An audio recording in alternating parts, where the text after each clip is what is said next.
Good evening, everybody. I'm Adriana Hochberg from the County Executive's Office. I want to welcome you back to the second meeting of the Community Recovery Advisory Group. And I want to hand it over to the chair of the Community Recovery Advisory Group, Mr. Elijah Wheeler. Thank you, Adriana. Good evening, everyone. I hope that you all are well. Happy Tuesday. I know the days are kind of running together at this point, but we hope that you all are doing well and staying safe currently at home. And some air conditioning as hot as it's been as of late, especially. We want to welcome you to the second meeting of the CRAG, the Community Recovery Advisory Group this evening, and remind everyone that this group is highly important to the county's work toward recovery from COVID and the crisis that we're currently in right now. This group consists of a rich array of community members who represent the diversity of Montgomery County. We look to you all as trusted representatives of those communities who are severely impacted by this pandemic to give the county feedback on the recovery process as they lay it out. Certainly you received an email not that long ago that should have shared with you the latest recovery report. We hope that you reviewed that, and especially for this evening's meeting, viewed that through the lens of equity and inclusion, which will be our topics this evening. But most importantly, this is an important aspect of the whole community approach to recovery to help to convey the needs and challenges of the communities that you represent to the county executives team who are helping to assist in this process. I will be looking to you all to raise your hands as we start to engage in conversation. I will be looking around the screen as well for those of you who also use your avatars to raise your hand as we engage in the conversation this evening as well too. And I believe that this will be a very rich conversation. We have a full agenda this evening, starting off with the Director of the Department of Housing and Community Affairs, Asim Nagat, and the Deputy Director, Frank Damaris. But before we go over to them, I want to make sure that I give Earl Stoddard an opportunity to welcome you all as well too. Earl, if there's anything you want to add. Thanks, Elijah. I just wanted to give a few words of introduction for Asim. Obviously, Asim is the Director of the Office of the Department of Housing and Community Affairs, and I want to recognize that his work with Frank will also be talking. There's great leadership the DHCA has provided, but it's really been a partnership with the Department of Housing and Department of Health and Human Services in the eviction prevention and homelessness work group of our recovery function that has got us to this point. Obviously, County Council just acted today to approve the proposed $20 million, and we very much appreciate their work. And what we're really hoping to get from you all tonight is your feedback about implementation, the marketing effort to get this out into the communities who really need it, how we need to effectively message on this, and obviously applying the critical racial equity and inclusion lenses that we talked about for today's meeting to how we do all of those things. And I think you'll hear from Asim that there's a plan for these dollars, but there are specifics that we're still looking to fill in, and we are looking to fill them in with your all feedback and support. So with it, no further ado, I want to turn it over to Asim and let him move forward. Thank you very much, Earl. Let me see if I can share my screen. Good evening, everyone. It's good to see all of you. Earl told me that we'll be the guinea pigs. We're the first one for this committee to give us the feedback on, but we are really looking forward to getting a feedback from you all, what your thinking is in terms of marketing and outreach. Let me share my screen first.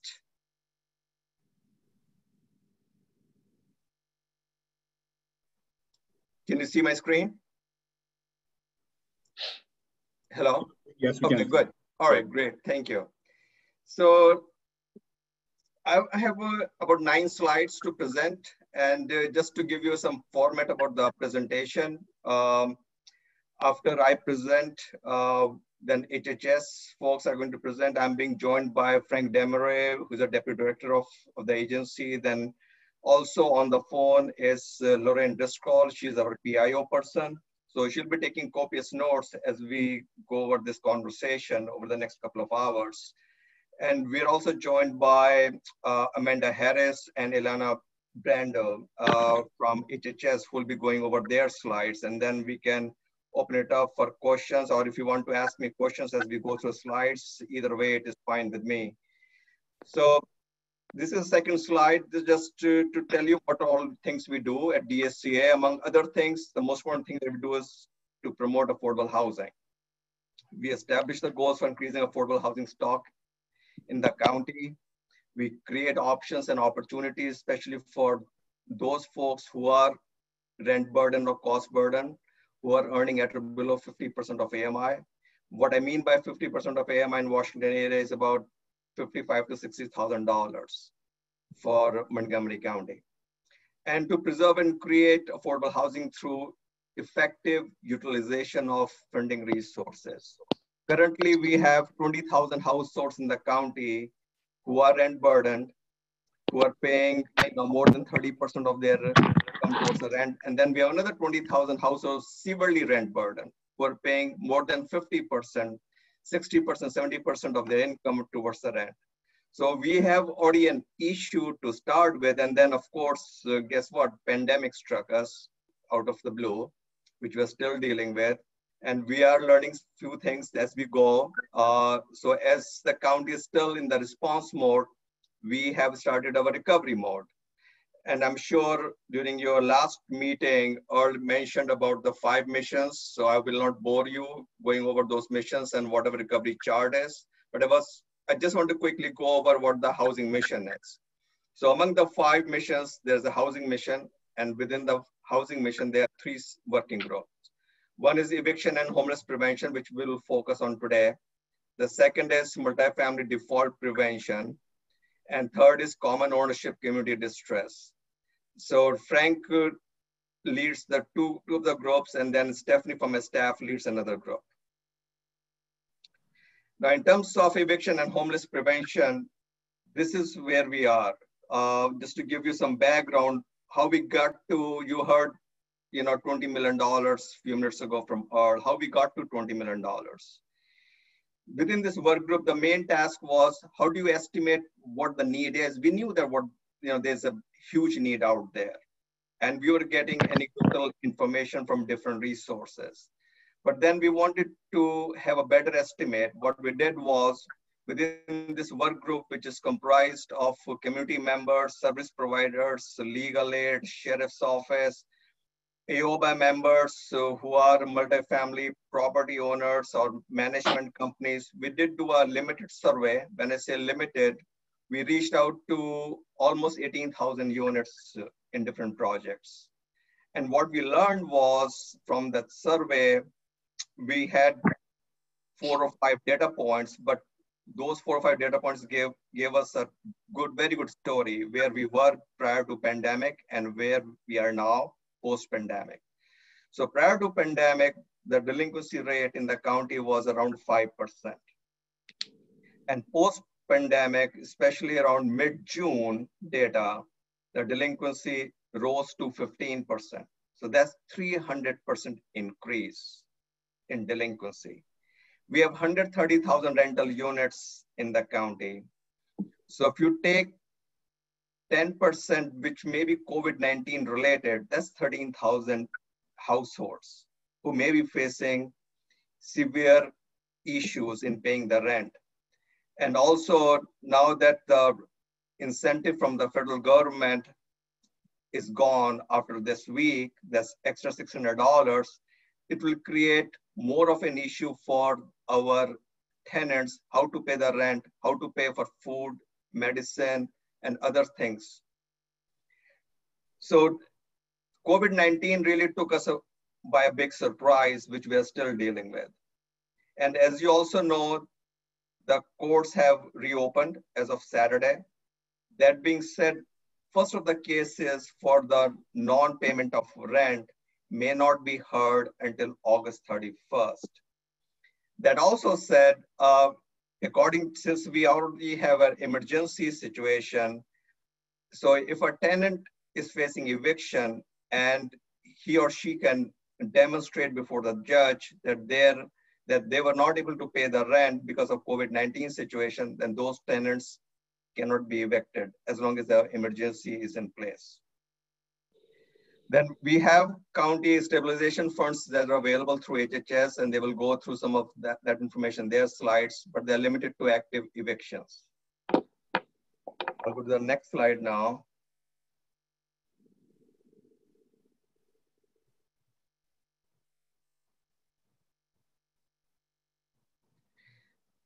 So this was, I won't bore you with reading the mission statement. This was basically to provide the estimates which I've gone over and to go over the actions over the next 3 months, 6 months, and 12-month horizon.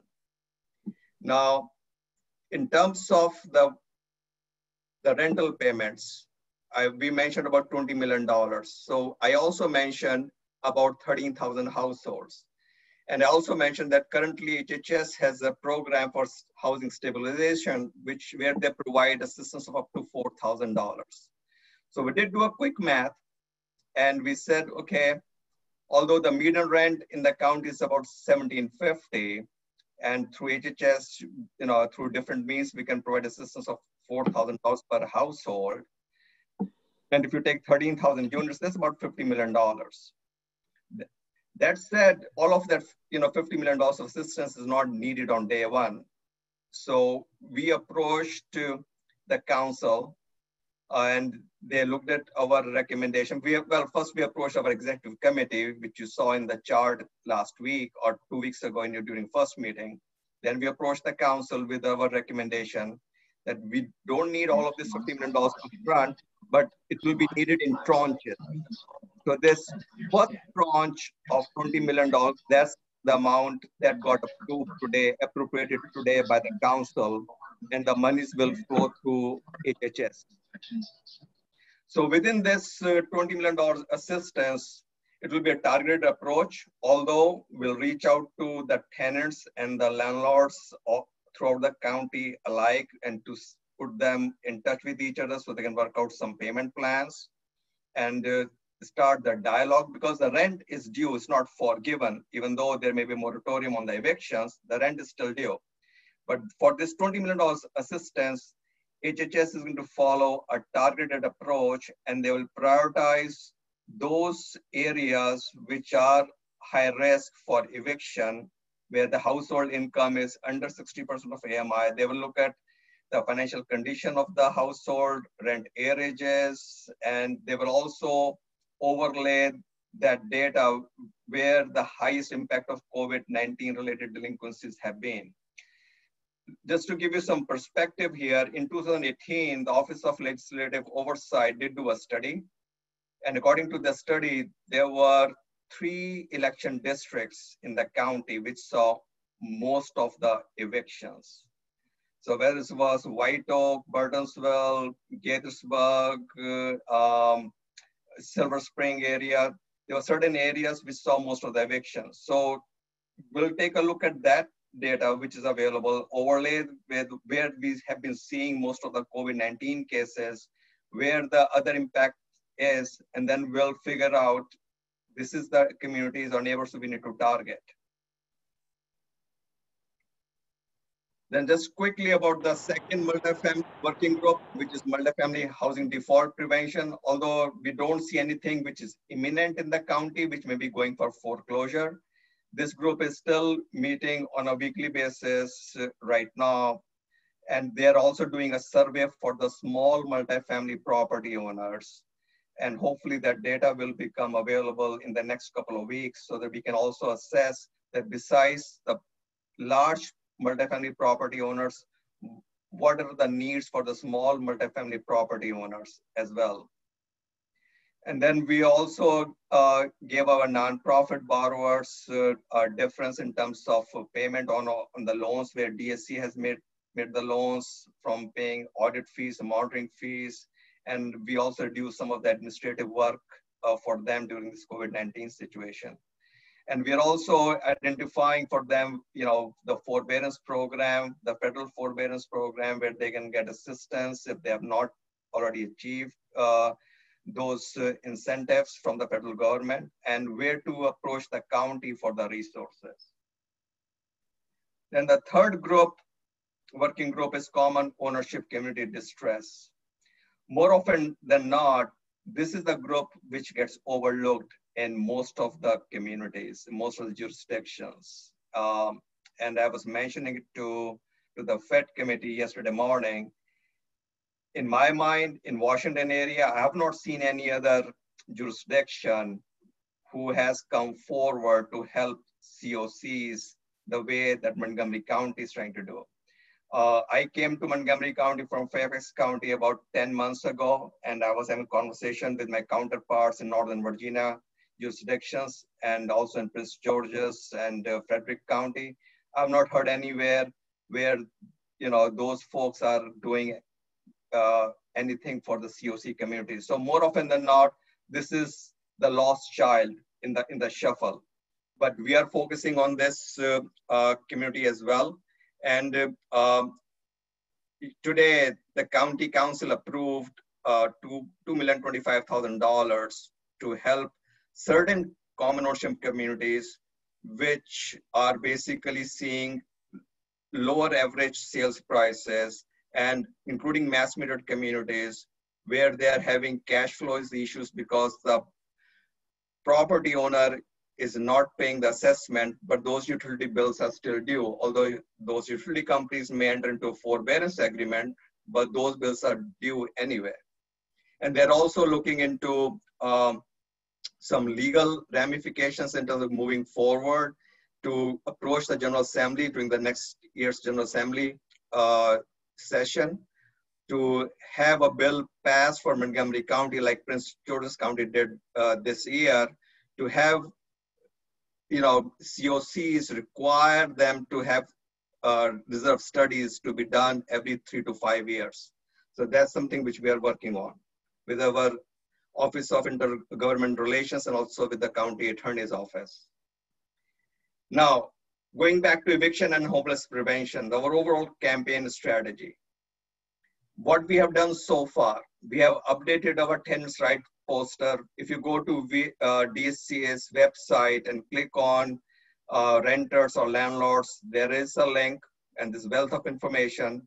We have approached our multifamily landlords and single family landlords. We have 30,000 licensees in the county. We have approached all of them. We have asked our multifamily landlords to post tenants' rights poster, which reminds them not only about hand washing, social distancing, maximum rent increase of 2.6%, but also telling them although the courts are open, but if there is a tenant who is facing issues because of COVID-19 related situation, then those evictions are still halted. And also, we have approached tenants and the landlords where to connect the tenants with the social or service organizations. Currently, we have at least half a dozen organizations in the county where the county is already involved with, and we have negotiated agreements end of June to provide tenant education. Then this morning, they also approved additional funds for tenant counseling going forward, additional funds for marital and legal aid, because going forward, one of the things that tenants will really need, how do they get represented in the court and what to do, because there is a fear among the tenants that if they communicate with the landlords, they may get the message that you are being evicted. So we are trying to connect the tenants and the landlords together. And of course, I went over $20 million of appropriation today and all, $50 million in ask that I went through this calculation. We are also working with the landlords and the tenants to provide them with some repayment toolkits, some basic payment plans, what a payment plan should look like. Although our AOVA members who are, huge multifamily property owners, they know what a payment plan looks like. But for small single family property owner or a small multifamily property owner, they may not know what to look for in the payment plan. So we are working on a toolkit to help them. Then also, we are going to communicate with the renters and the communities and the residents who have the highest risk factor, as I mentioned earlier. Then the last slide is, if you look at the bottom, this is where we want to approach the renters and the landlords. And how do we get there? we are going to, approach our community organizations across the county, as well as county others departments like Office of Community Partnership, Office of Communication, lead organization like CASA, HEP, LEDC, Legal Aid, Renters Alliance, whereas faith-based communities, African American League, Latino communities, Korean associations, or Montgomery County Chambers of Commerce, or any other organization which is locally based, and through our regional service centers, we're going to reach out to, through their network, different communities. So what we hope that once we lay out this framework, which we have, and we are not waiting to, see what may come down the pike. We have started our work at this point. We have started on different fronts, but our work is just getting started. Because although those evictions may be having a moratorium, but sooner than later, if the tenants and landlords do not communicate with each other, the rent is still due. It's not forgiven. So with that, I'm going to rest my presentation, and I'm going to ask Amanda to have their presentation, and then we can go into question and answers, comments, feedback on anything else that we need to do. And also, as I mentioned before, Amanda goes into her presentation, in terms of the 4 pillars that Earl mentioned about, in terms of innovation, this may be an innovation. We are trying to see how MCPS can connect with us, how we can use their resources to connect with our tenants and the landlords through sheriff's office, through court system when the filings are done in terms of eviction, which is the first step in the eviction filing process. So with that, Amanda, you can take it from here. I'm going to stop sharing my slides. Great. Thank you, Asim. Good evening, everyone. I'm Amanda Harris. I'm the Chief of Services to End and Prevent Homelessness. So I just want to reiterate what Asim said, is that we really have taken a progressive engagement approach to addressing eviction and homeless prevention. We recognize that people have varying levels of needs, and then the scope of the issue is enormous. And so we're not going to be able to provide enough financial assistance to make everyone whole, but we want to make sure that people understand their legal rights, that we are helping them negotiate with landlords, and that for those that are most in need, we are providing some financial assistance. You can go to the next slide.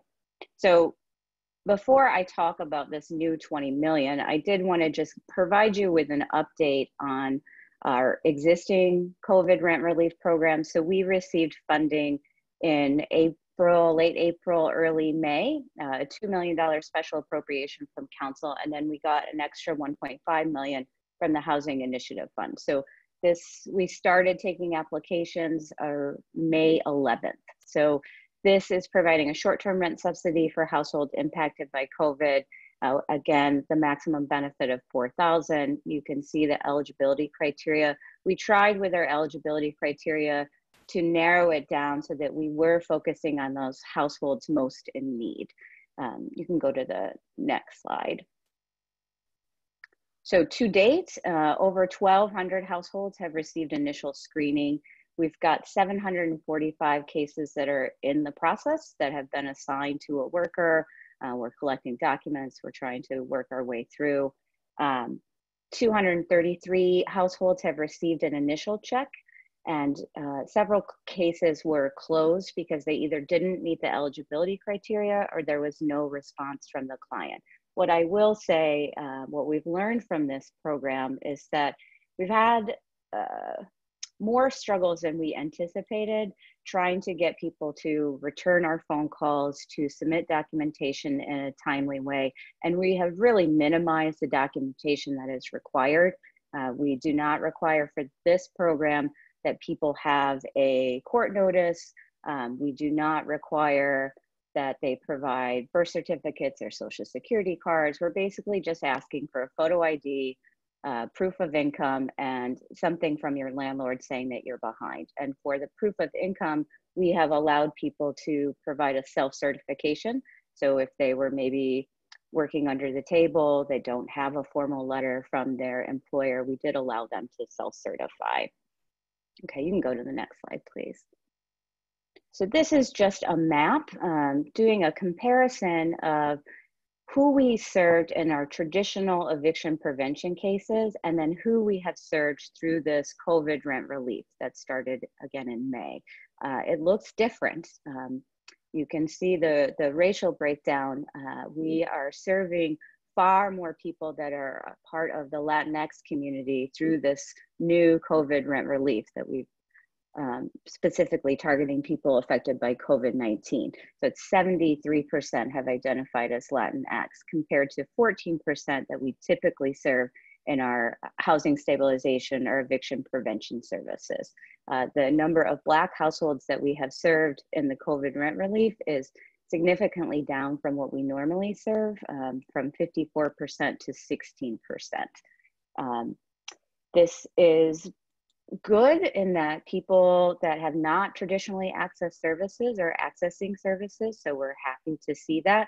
It is concerning to us that that there is such a low number of Black households accessing this fund. This is particularly concerning to us because we know that Black households are overrepresented in the homeless continuum. So among people experiencing homelessness in Montgomery County, about 64% identify as Black, compared to about 18-19% of the general population. And then we have the heat map here. So there is some correlation, but you can see that we're not serving people in East County as much as we normally would, or up in the Germantown area. Okay, next slide, please. So as we're thinking about this $20 million and trying to apply an equity lens, and this is something that's really important to us. We want to make sure that we are learning the lessons from our first round, and we want to make sure that we're using data to drive our decisions. And we also recognize that this data that we're using, it needs to be responsive to the changes related to COVID. So just relying on historical data is not going to get us there. In an ideal situation, we would be able to evaluate the predictors of homelessness on an individual level, but given the scale and the time crunch and the limitations on the historical data in the context of COVID, we've decided to instead use market indicators to identify particular regions that are most at risk of eviction and homelessness. Next slide, please. So what we are considering using for these indicators based on a 2019 HUD study on market predictors of homelessness, we want to look at evictions, unemployment, and overcrowding. And then because this is COVID related, overlaying the COVID-19 positive cases. Next slide. So again, here is a map of trying to get at eviction. So the data that you're seeing here is not actually the eviction data.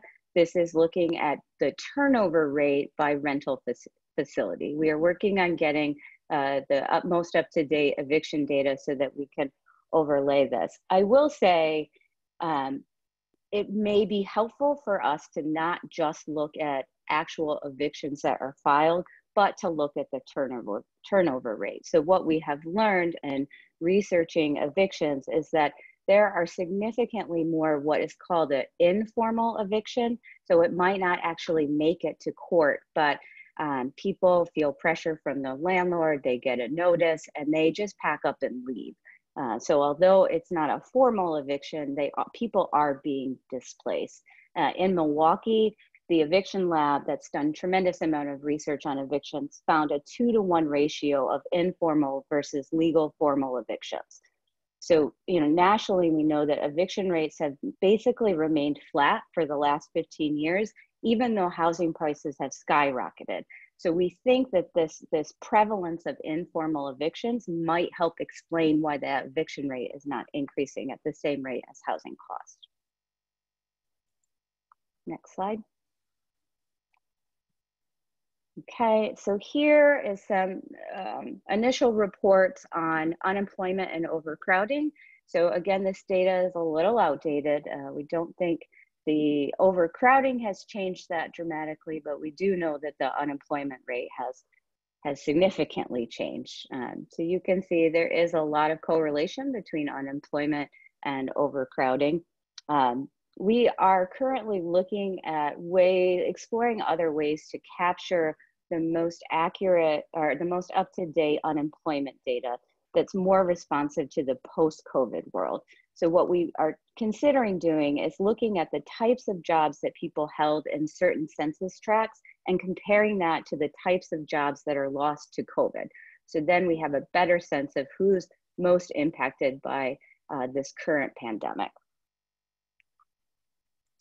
Next slide, please. And so here we just wanted to emphasize that unemployment rates have more dramatically impacted low-wage workers.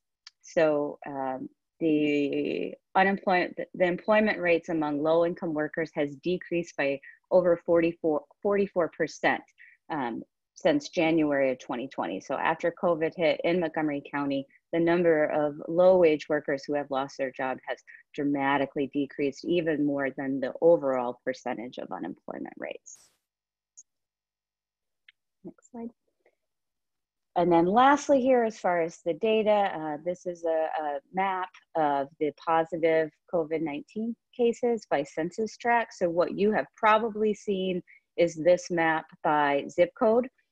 We wanted to drill down farther. Zip code, we have very large zip codes that encompass many different kinds of neighborhoods. So we wanted to try and narrow it down even more. So we're looking at this by census tract.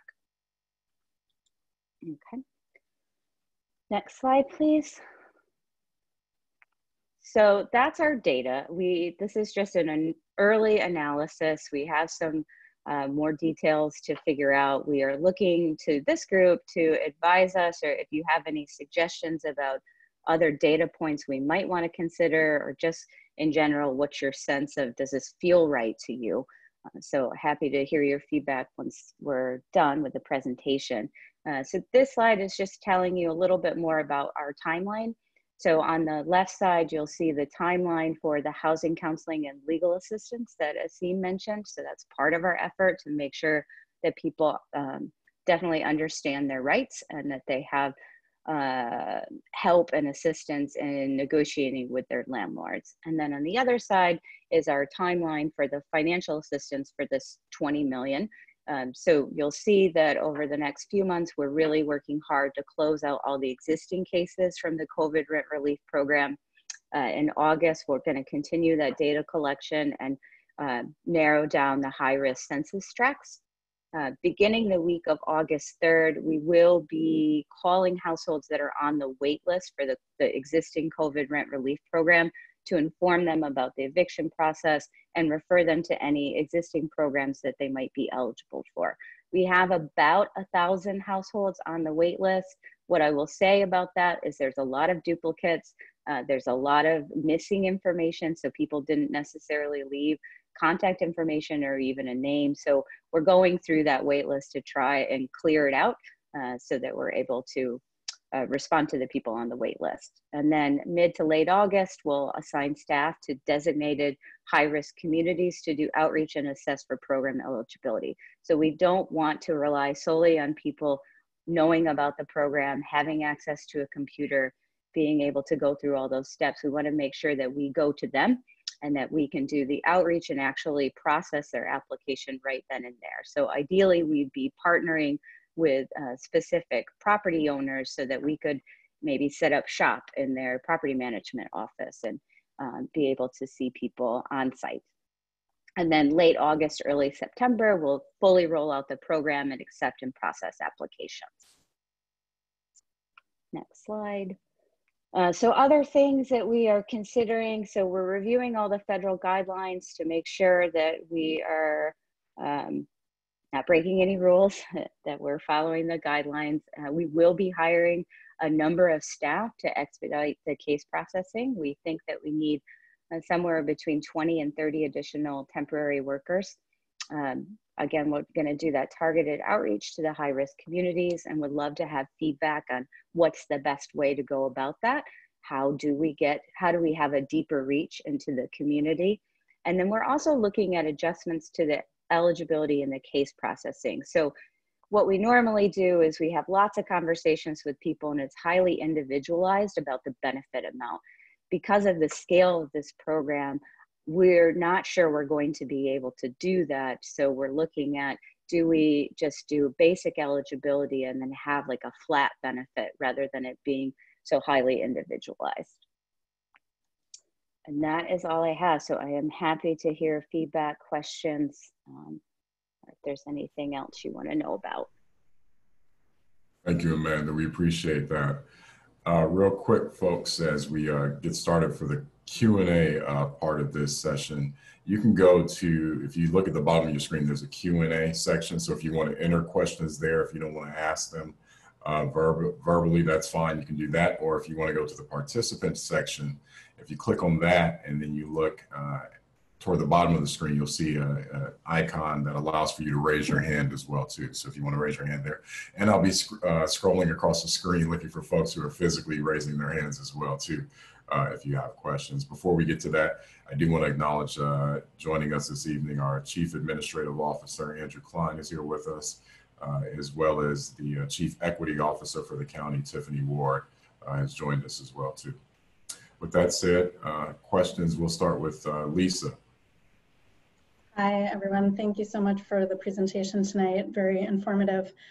I have two main questions. Number one is, and I asked this the last meeting also, what kind of incentives do the landlords have to negotiate these agreements on repayment?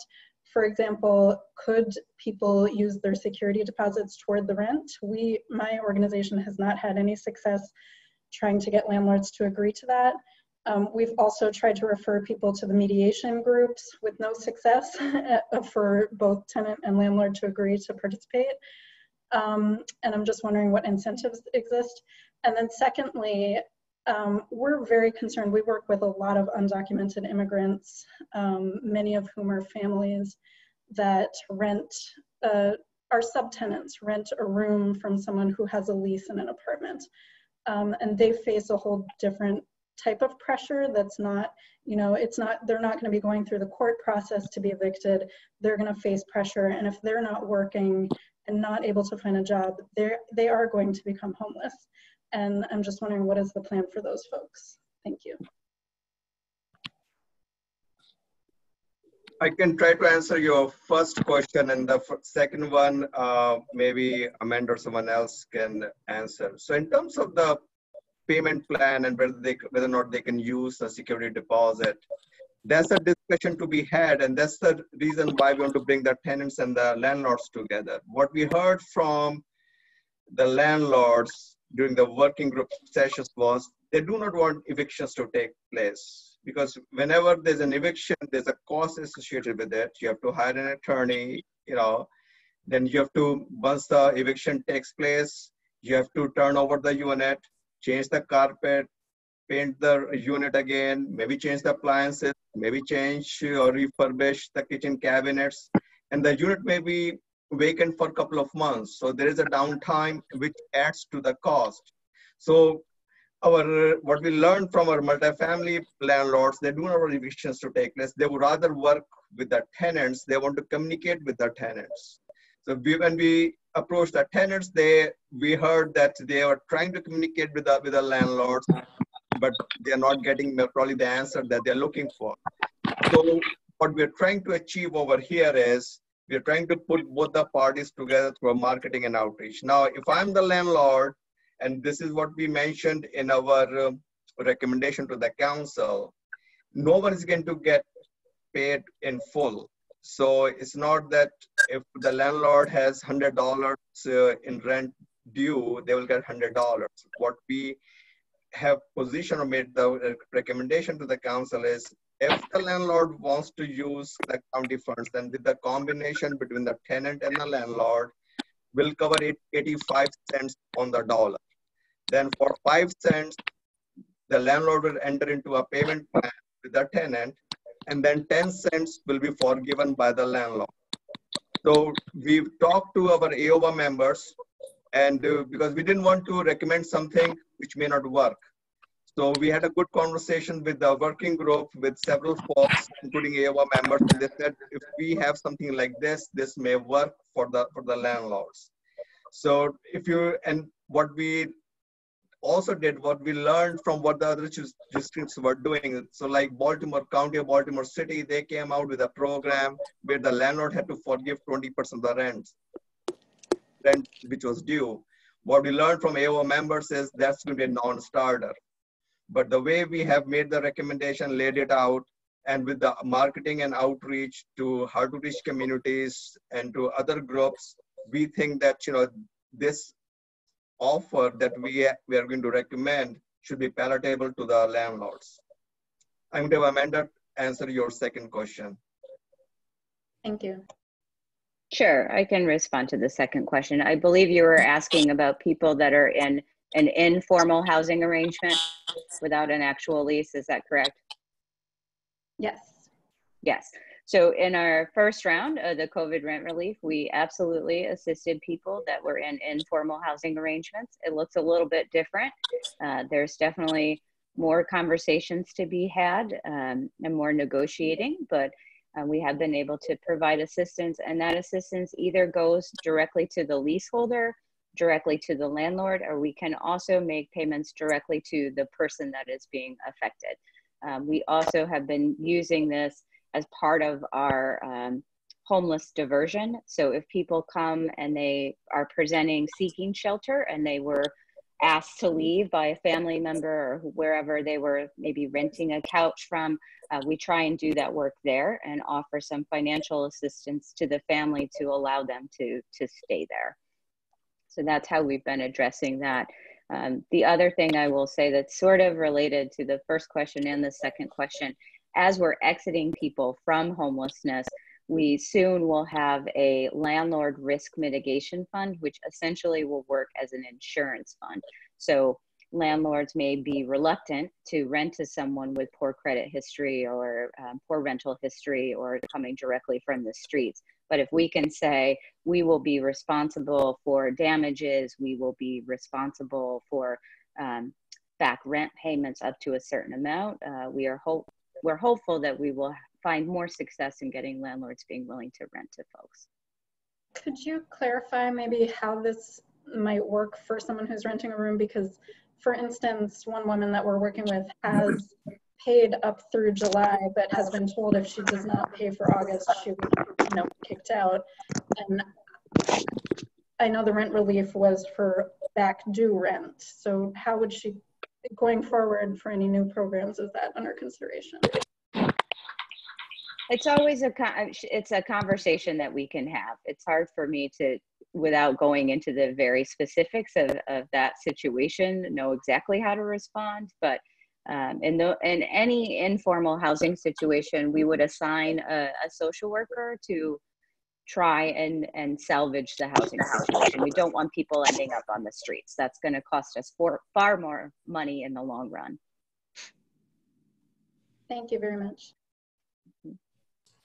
Next question, Karen. Hi, I wanted to first of all thank you for addressing common ownership communities, because it kind of it was lost in some of the counties in Montgomery. So thank you very much for addressing that, because that's important too. I wanted to ask you a question about the state and the state appropriating $20 million. I know that, I don't know if it was specifically for eviction prevention, but I know that in Mark's last call, he said that the nonprofits said that they need at least $50 million. I know Baltimore needs something like approximately $75 million. Do we know what's going to happen with that state $20 million? What parameters are they going to use to distribute it? So in other words, how much will Montgomery get, and what parameters will they use to give it out to the counties? And do you think there'll be additional state funds coming? Let me try to answer your last question first. We certainly hope that there are additional, state funds coming. Both Mark and I spoke before the Environmental and Transportation Subcommittee of the state a couple of weeks ago, and we made our case that even if Montgomery County gets all of, let's say, this 20 million and then 10 million, what state has put out 30 million, that's not enough, even if we are lucky to get it. Now, in terms of $20 million, I know that the state has recently come out with some criteria where they may be accepting some applications from multifamily folks, but it's hard to tell at this point how much of assistance will really flow to the county multifamily landlord at this point. And if you heard those hearings, at that time, DSCD, Maryland's DSCD was not up to the speed in terms of what their criteria was going to be.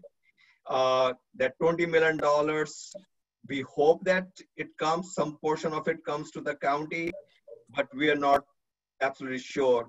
As a county, we may apply, and we are working on our survey at this point to let the state know whatever COVID-19 situation is, so how much assistance we need.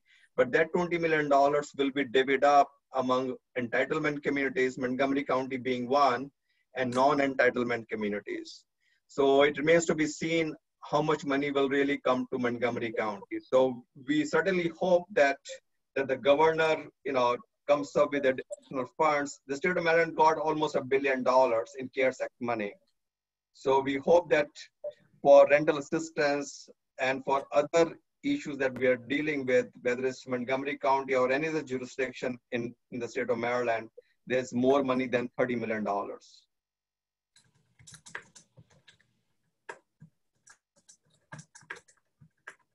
Thank you. Deborah, I saw you unmute yourself. Did you have a question? Yeah, I did. Thank you. Did I see in the paper today that the Attorney General Frosch has put in a request to extend the moratorium on evictions through January 31st? And if so, what's the likelihood of that going through? I've not seen that article myself, but I know that Environmental and Transportation Committee Chairman Kumar Bharve did send a letter to the governor or to the Maryland DSCD Secretary Holt, requesting him to extend the moratorium at least until January 2021. So I know that the county executive Ehrlich and County President Katz have written a letter to Senator Cardin asking the federal government to, for certain relief. So in terms of the state of Maryland, whether the governor is going to extend the moratorium until January 2021, it remains to be seen, but we hope that there's a moratorium which gets extended.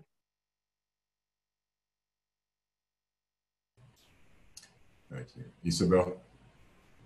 Hi there. I had just a few maybe suggestions as you were speaking about the communities that were affected. And so I'm thinking as the Hispanic population has really risen in terms of the cases that you're helping, really reaching out to those faith institutions and churches of getting the word out there. And with that, having a lot of this information in Spanish, I think will be really vital.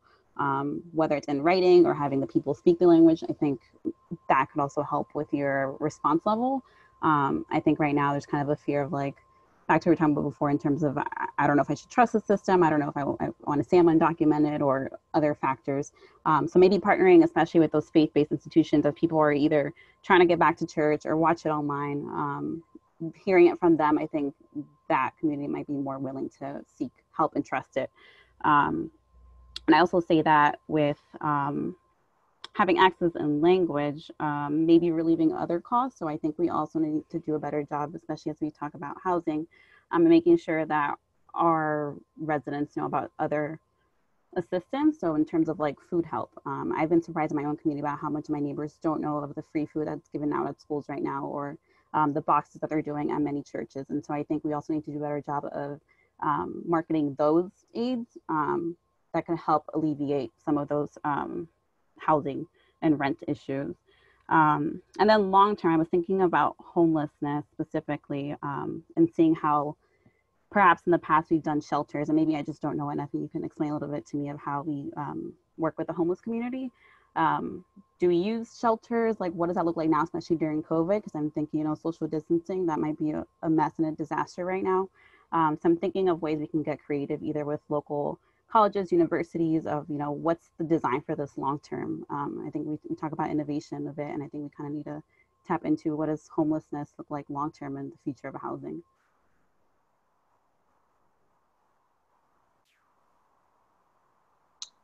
Those are great suggestions. Thank you very much. I'm not going to answer or specifically address what are we doing about homelessness, because I could take another 2 hours to talk about that. Maybe that could be a conversation for another day. But we are very committed to housing people. Housing ends homelessness. Shelter doesn't end homelessness. So we've made a lot of efforts to make our shelters less congregate and spread people out. And we've had great success there and continue to prioritize housing people. In our shelters, we've had a less than 1% positivity rate, and we have done mass testing of everyone in shelter.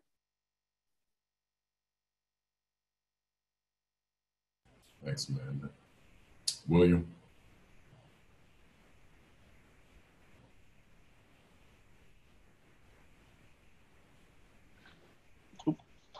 Sorry about that.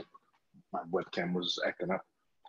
Just a quick question to go back to the presentation from Director Nagam, talking about how some of the lead organizations are going to be engaged in the process of trying to reach out to communities that we're trying to connect with of tenants for this 20 million. I'm wondering what plans are in place now from the county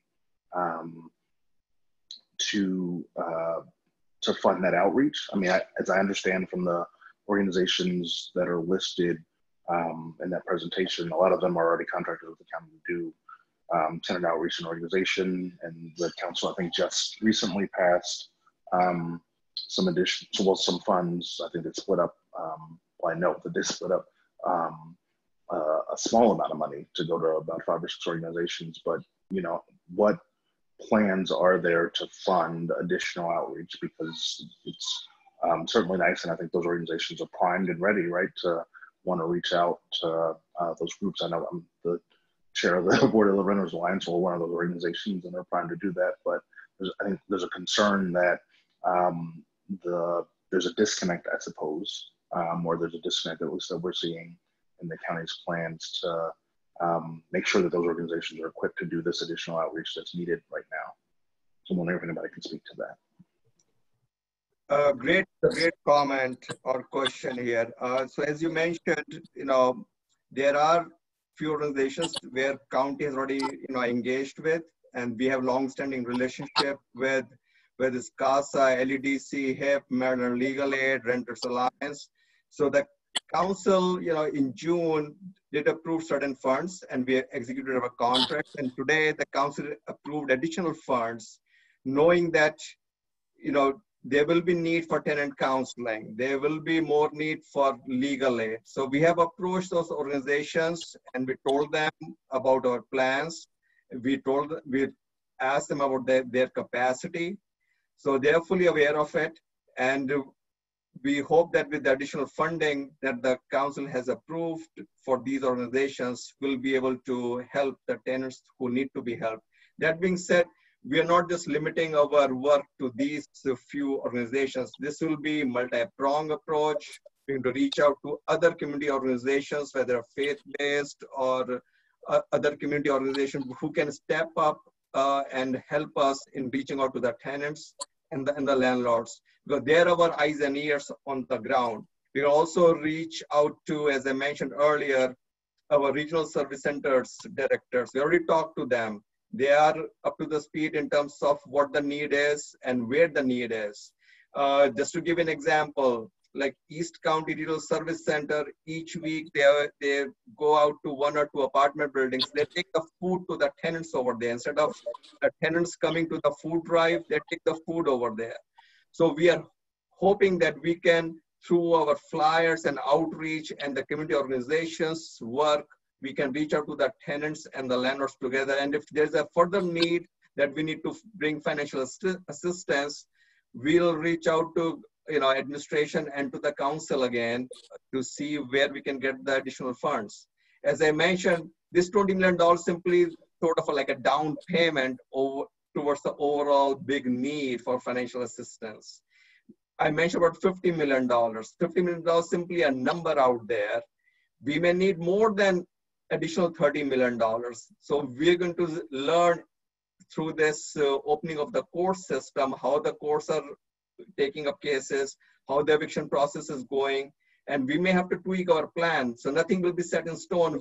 We may be doing additional survey with the multifamily and small multifamily folks again to see what the delinquency rates are for the month of July, August, September.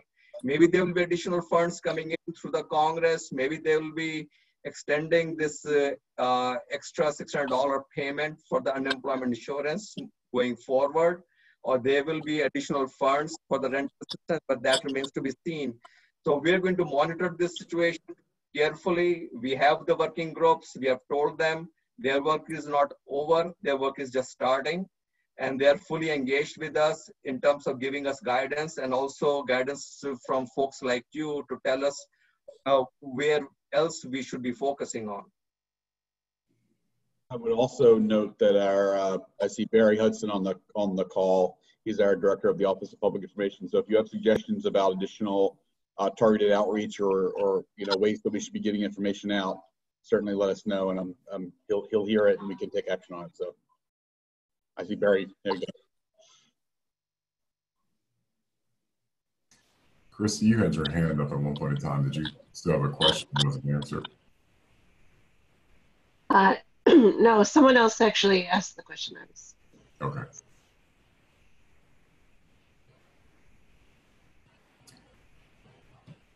But Gregory has a question, or yeah. Okay. Lisa knows. Lisa's back on the list, and so is Isabel. Yeah, I see. I was wondering if that was frozen or what. So let's go back to Lisa real quick. Okay, thanks. I just wanted to say I'm also on the county created a Spanish WhatsApp group that sends out messaging, and I found that really useful to be able to push out messages that way that are in Spanish. But I also wanted to ask, does anyone know what the communication directives have been to police as the eviction order ends about, I'm particularly worried still about these folks in informal housing. We did work with one family that in April, she was renting a room from a leaseholder, and she did call the police when that leaseholder tried to kick her out, and the police defended her and allowed her to stay in the apartment. She eventually found a new place, but I'm just wondering, are the police a resource here if someone is being attempted to, have their things removed or locks changed? So as I mentioned earlier, in this eviction and homeless prevention working group, we have someone from the sheriff's office. So we'll talk to them on a weekly basis, what data they're looking at, what they're hearing. They are fully up to the speed in terms of the courts reopening, what to expect, and what evictions may be taking place. So we are in constant communication with our sheriff's office. Yeah, and let me add that it's very important in a licensed rental situation. The tenant rights, the tenant protections are there in the event of trying to be removed without a court order. The informal and undocumented arrangements, no lease, no license, it gets very difficult. But the advice to leased tenants in licensed units is that they should call the police, and the police have been responding, as you said. But it gets to be very uncertain documenting arrangements when there is no formal licensing and leasing. If that situation happens, do you have a recommendation then for a person in that situation who is being thrown out by the leaseholder? Well, they're going to need housing, and the emergency and crisis, lines are there to help people relocate, and Amanda can speak to that. But from a landlord-tenant protection, the opportunity is to challenge if there is a legal arrangement, and the uncertainty that you just described makes that very difficult. But our Office of Landlord-Tenant Affairs will mediate. They can call the 311 and seek assistance on landlord-tenant and file a complaint against the landlord. and then it comes down to whether or not there is a actionable situation.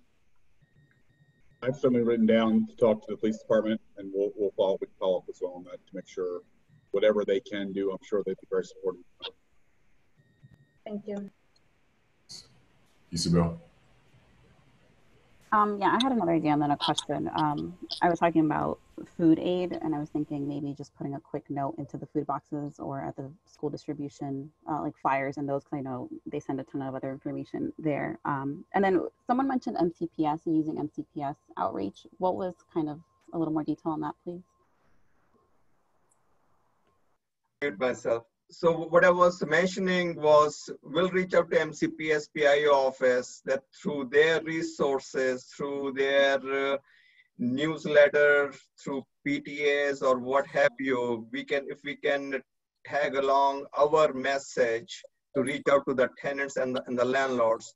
Because the whole idea here is we want to put the landlords and the tenants together so they can start communicating. That's the basic step here. Because the rent is due, it's not forgiven. If the rent is not paid and the emergency gets lifted, then the tenant will get evicted.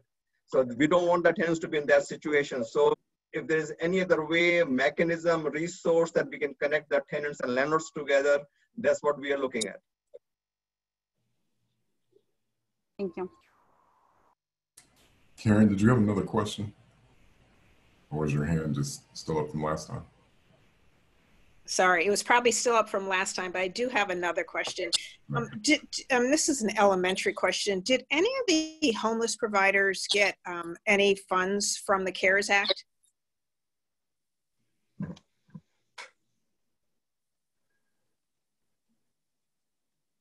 Well, not directly, but we have definitely used CARES Act funding to help provide our homeless service providers. So we have provided them with PPE.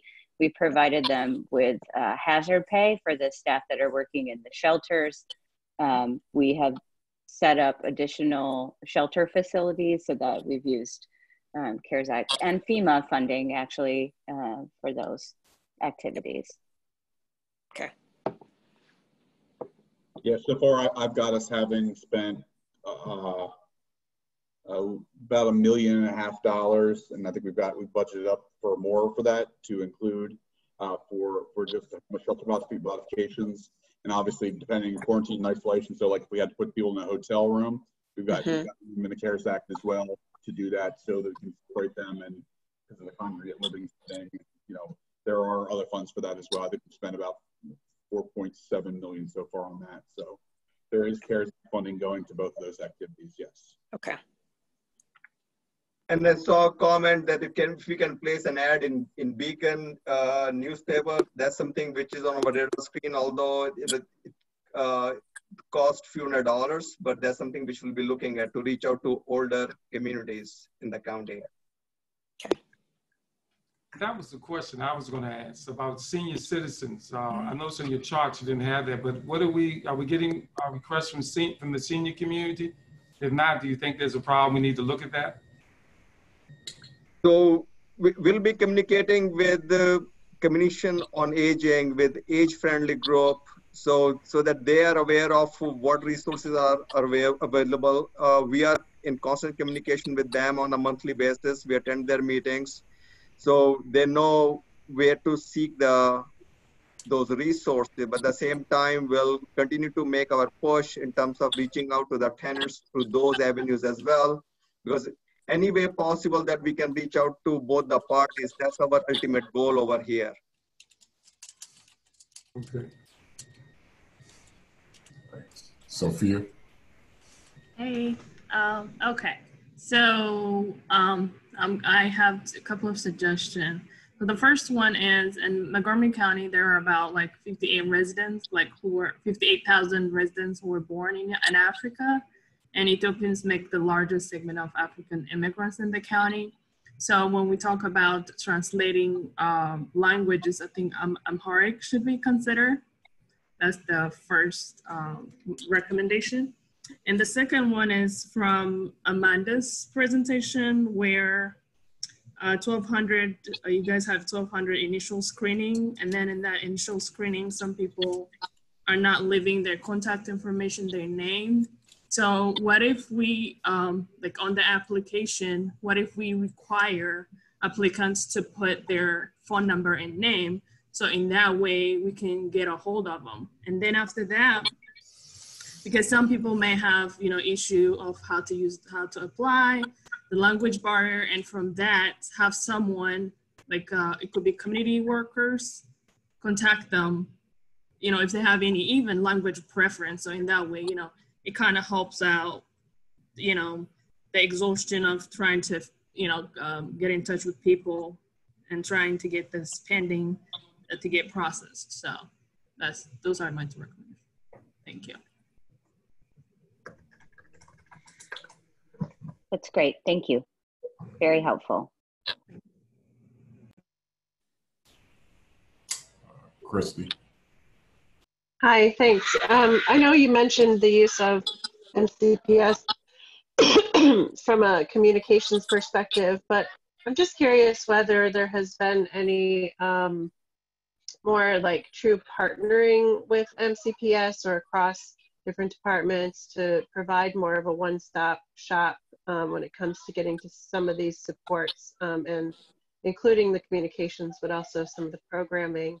It seems like that might be a good opportunity. And secondly, I know that council members Navarro and Albornoz had suggested some community outreach programming around the health aspects of this and getting people tested.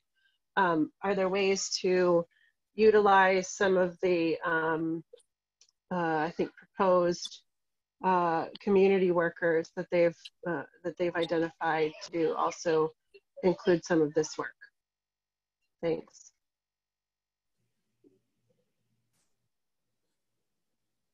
I can try to answer part of the question, then Earl, if you want to take on this other part.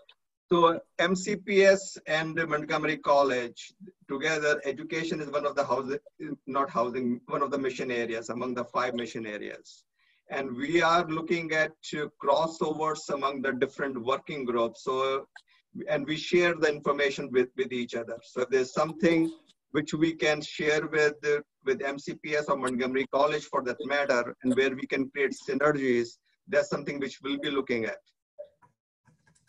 I guess I'm speaking on, you know, on an individual level when you're dealing with individuals in the community and the supports that they are receiving and how that, you know, so that someone doesn't have to go to multiple places to receive these types of assistance. So I'll speak to a degree to this. So you may have heard about the hub model. It's been extremely successful in the Germantown hub. That's been so at Black Rock and expanding and having at least the multi-service, you know, getting one-stop shops can be very, you know, because like there's a whole host of services Montgomery County offers.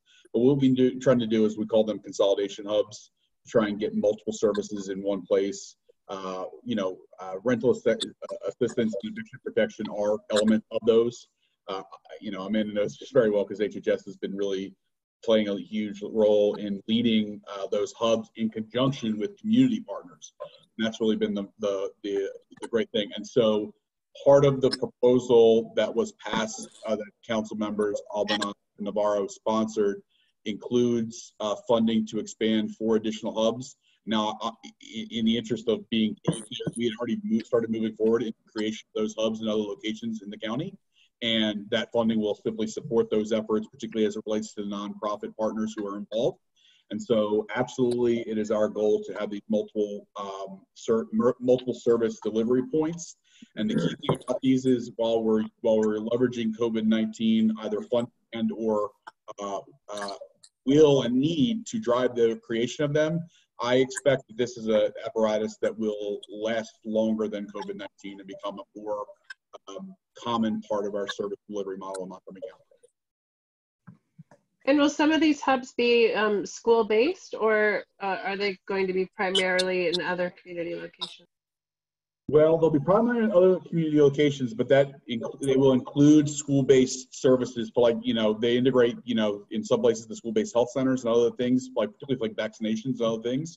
And so they're not, typically they're not in school locations because there's a whole host of challenges of doing things in schools when schools are in session. Now, granted, they could be used for that period now, but they are aimed at integrative services that do integrate things from the education platform. I mean, to be clear, I have multiple interactions with MCPS every single week, and I want to take that off the top. I think I mentioned that last week. I was on a call with them on Monday. They were on a call with us yesterday. They'll be on another call tomorrow. There'll be a call on Thursday. And we have their Friday morning calls. So basically every day of the week, there's some level of interaction with the school system focused on integrated services. And another example that it's not the topic for today, there is a very robust conversation going on with the school system and with Montgomery College for that matter on childcare and childcare options for the fall, particularly in light of the school closure. Now, I'll say like 2 seconds about this because I think that it creates a lot of questions by me saying this. Obviously, Dr. Gales and the public health team have given recommendations that have said we don't necessarily think it's safe to operate a full school right now. However, we do believe that we can do some safe things that particularly focus on childcare and other services to families and students, particularly in our most vulnerable communities. And there is a way to address the childcare issue while also recognizing having full schools can cause challenges. So I don't want to say too much about that. That could be certainly a topic for a future meeting as we work through this. But we are working very closely to have these integrated service models to do other things besides just education. Thank you. So, Audrey, you unmuted. Did you have a question? No. Okay. Marco, did you still have a question? Yes, I did. Thanks, Elijah. So it's more so just as a comment really quickly, because Earl was talking about the hub concept at BlackRock, and I'm actually the lead hub coordinator at BlackRock. So I can just kind of, I guess, base that more off. And then Isabel kind of touched about food security, and I'm currently doing food distributions every single day in the Up County. So I think there's a way, one, to try and funnel that information to you guys about food security and all these distributions that are being done in Up County, Mid County, and East County. And also, Earl touched on this, and someone else has another question about testing. And I also assisted in the testing at the Middlebrook Mobile Home Park in Germantown. And a couple pointers. One, everything needs to be in English and Spanish, especially since most of our community, especially in the Up County, is Latinos. And I feel like when I was there just assisting, not a lot of people spoke Spanish from HHS, so it was very hard. And also they were very hesitant because they're all immigrant communities and they see a bunch of white vans with county emblems and they didn't really want to get tested. They just saw me and they just wanted food. They didn't want to get tested. Obviously the Latino community is still kind of testing at a high rate.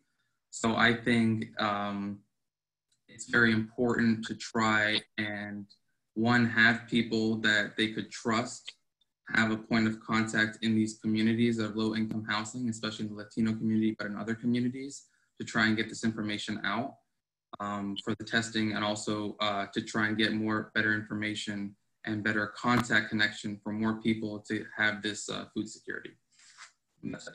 Thank you.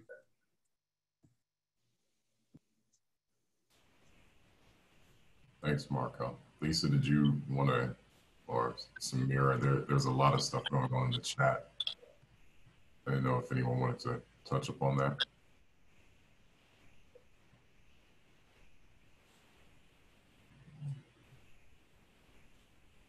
Lisa, Did you want to touch upon what you just wrote, or?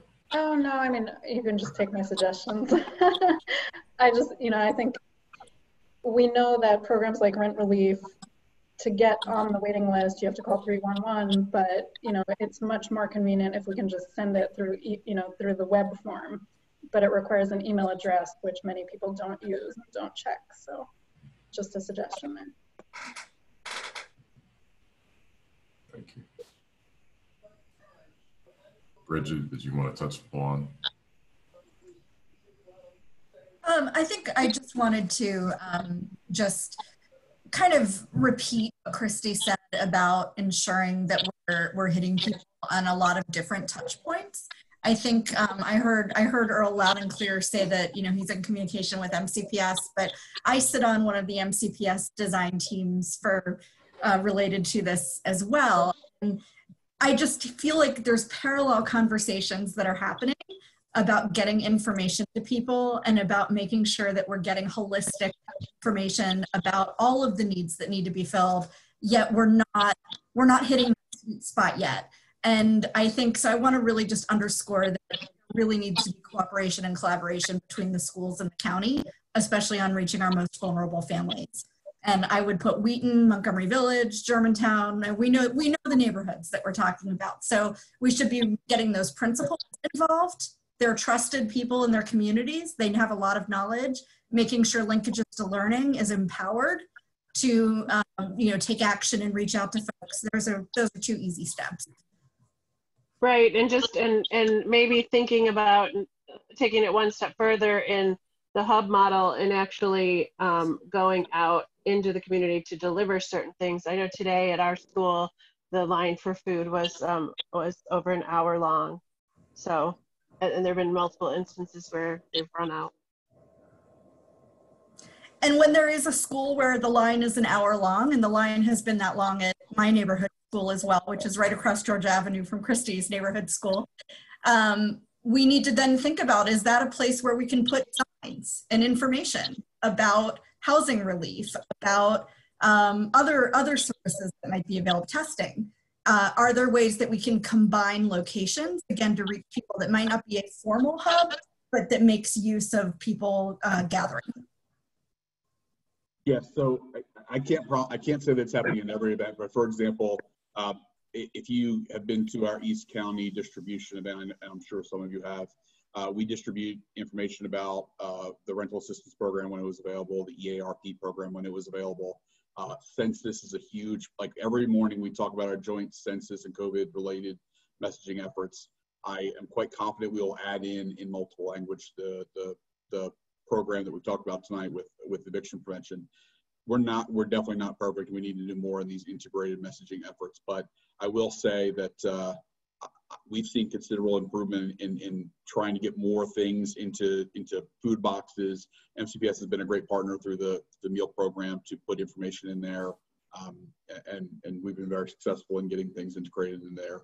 That will continue into the future. I know Barry's listening to this, and I'm sure we're going to have a conversation after this meeting to go over sort of exactly how we do all these things.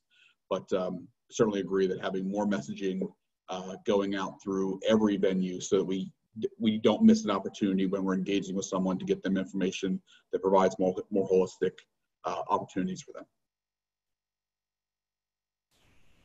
Sophia, was your hand still up from last time, or did you have something else? Okay. All right, thanks. Laura? Hi. I just want to talk about partnering with our PTA organizations on providing, for instance,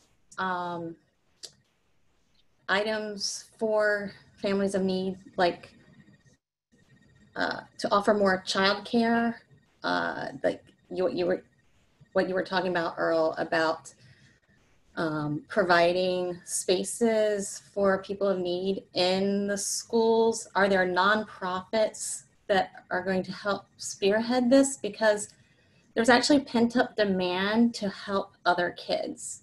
Because a lot of parents right now are planning how they're going to help their own kid, and they don't want to forget that there's other families out there that have a harder time to fill in those gaps.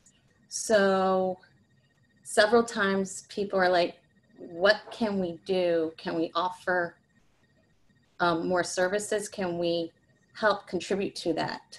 So I hope that there's some kind of coordination we can bring to the table to help parents help other kids, because I've been hearing that all week, several times a day. So also providing learning tools for kids. That's another thing that's really bubbled up, to make sure that they can participate fully in the online learning by having manipulatives in their home.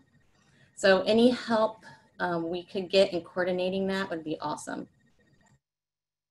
So what I'm hearing is that our next meeting should have a childcare focus, given all the conversation we've had about tonight. So I think that's probably something we can do. I would also say, the decision to close the schools was made a week ago. Obviously, we're sort of now rapidly trying to grapple with the impacts that that's going to have. And to give you some, there's a lot of moving parts here, and I don't want to make any promises about what's going to happen or what's not going to happen. But things that we're talking about are doing hours in our libraries, for example, that are focused on parents with students, to give them access to computer and other teaching materials that they might not be able to get because the schools are closed. The child care options we've talked a little bit about, but there's a whole lot more that needs to be discussed.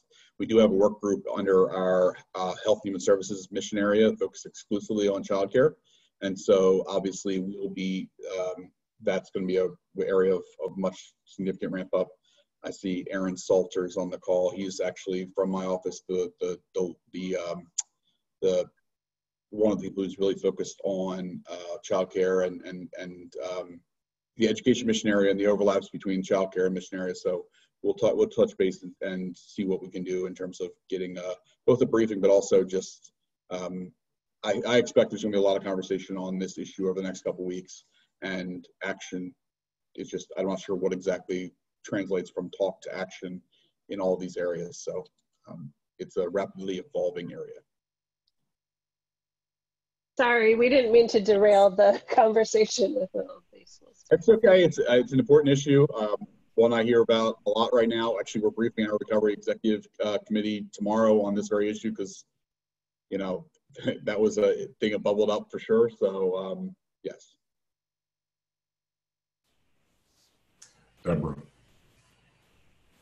Since we're off topic from housing, I just wanted to bring up again what I had brought up last time, and I was reminded by the long lines at the schools and these various suggestions that were just discussed, which is we've got to do some computer literacy training, particularly with parents, often with immigrant parents. We've got a month before school starts, and what I'm hearing from parents is that, or teachers, is that they have parents who simply don't have the experience. They might have a cell phone. They don't know how to use the Chromebooks and other equipment that they've been given. And it's obviously critical in order for these parents to be able to help their kids. So I just want to put a plug out for that again, because there's a short window. I wrote it down. I will also note one of the other ways that we expect to use libraries is actually as computer centers for those who don't have home computers or don't have access. And so perhaps that's an avenue where we can do some of this education is actually in our library. So it's a good suggestion. I'll take back. That'd be great. Thank you. Elizabeth.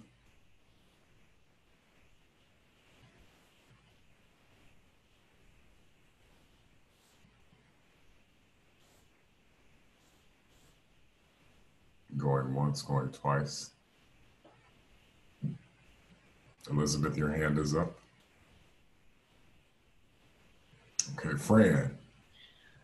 Yeah, I apologize for getting here late, and stop me if you've already covered this, but so many of the strategies, the good strategies that people are suggesting, are dependent upon getting test results quickly. There's been a problem with that, as you know, and what is being done? I mean, how can you send children to a library and expect librarians to be there if people don't know who is sick? That seems to me to be as much of and the same thing with any kind of housing, that the test results have to come in, you know, we need to find a way to get test results quick. And then I have another question, but how about that one first? So, yeah, this is probably one of the problems that we think about the most. And so there's two answers I would give you. So it depends on the laboratory. So how much influence we have over the process depends on the laboratory. And so for much of the testing we've been doing in the county, we work directly with a local company called Avogenics. And so they've been very much working more closely with us to try and expedite not just the laboratory testing process, but the follow-along reporting process. And so we've seen dramatic reductions in the time necessary for testing in those avenues. It's not where we want it to be, nor is it always. There are exceptions to every rule. Typically, we're seeing a couple-day turnaround, but it can, you know, depending on the batch that goes in, it can be 4, 5, 6 days for sure. Now, when we talk about Quest and LabCorp and other places, the national trends are really impacting them. And I will not make a political statement, but when you do not have the national effort to drive these companies to develop and make investments in technology, and then the states that see the increases, Florida, Texas, California, are some of our most populous, this is exactly what you'll have, is that the infrastructure is not built to support the national effort to do testing. And so we have less ability to influence as a county how long the big companies like Quest and LabCorp take, because they're national companies and they're hearing the same complaints from every state in the country. And so now I will say this.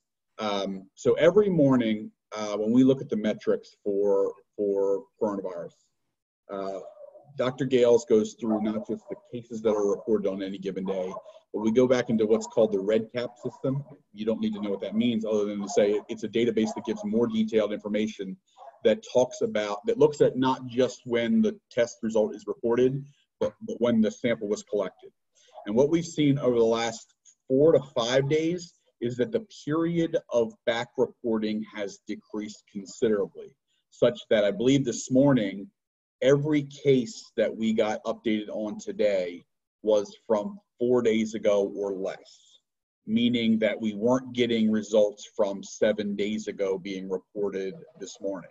And so obviously that's a positive trend, not where we necessarily want it to be. We think that 24, 48 hours, at most 72 hours is what we should be dealing with, because every day that goes from testing until a positive result is a missed opportunity for both contact tracing and reducing spread. So we agree with everything you're getting to. It's an area where we're seeing improvement. We're going to continue to pushing the local vendor because we have more control over that, because we have a direct contractual relationship with them and they're a local company. But there is some positive movement in this. We need more. Okay, and then my second question is kind of out of left field, but I'm bringing it back to housing. I hear from people who are involved in this that people are buying and selling houses and condos at a fairly good clip, surprising to me. But I wonder whether there's any way at all to pop an extra little fee onto those transactions that can go into these efforts to keep people in their homes. I mean, to keep low-income people in their homes as opposed to the people who are buying, who are upscaling. That's going to have to be Nasim or a lot. I mean, that's not a me question. Yeah, we actually do this. There is the recordation tax premium that is charged on sale of any property that feeds into the Housing Initiative Fund. And a good portion of that does come over to the efforts through HHS to support both our rental assistance program, which is a $200 a month subsidy program that we provide to low-income households, and also some of our eviction prevention work. Alana, is that something that's been there in place for a while though? What I'm suggesting is that given the emergency, that there be an add-on to that. Well, we can get more people selling their houses, but yeah, we do have some of the flexibility within some of those funds to target it and to we have DHCA, the money funnels through them. They did identify some of those additional funds to give us specifically now to support the COVID rent relief program also. So is there a possibility of having, when those transactions occur, of having an additional crisis fee added on? That's my question. Yeah. Well, go ahead, Ilana. Oh, I was just going to say that is a fantastic advocacy push to take to council and county executive, or a recommendation from this group that would have to be legislation passed to add that tax on. Yeah, I would say that's a great comment, but at the same time, what we are hearing across, this DMV area, or we tried in the county's budget too, there's no appetite, among folks to see any tax increases at this point. But you're right, the interest rates are very, very low. So if you have the resources, the buying and selling is still going on, even this COVID-19 situation. So because the interest rates have been historically very, very low. I mean, if you look at your savings account, probably, I don't know if you looked over your account as such, is 0.01%, it's 0% interest. So you're right, the opportunities are there. So for buying and selling, and those opportunities are happening. I've heard from realtors that, people are meeting in the parking lot. They bring their own pen, they're signing documents, they wear masks, social distancing takes place, and they sign the documents. So there's a lot of housing activity that's going on at this point.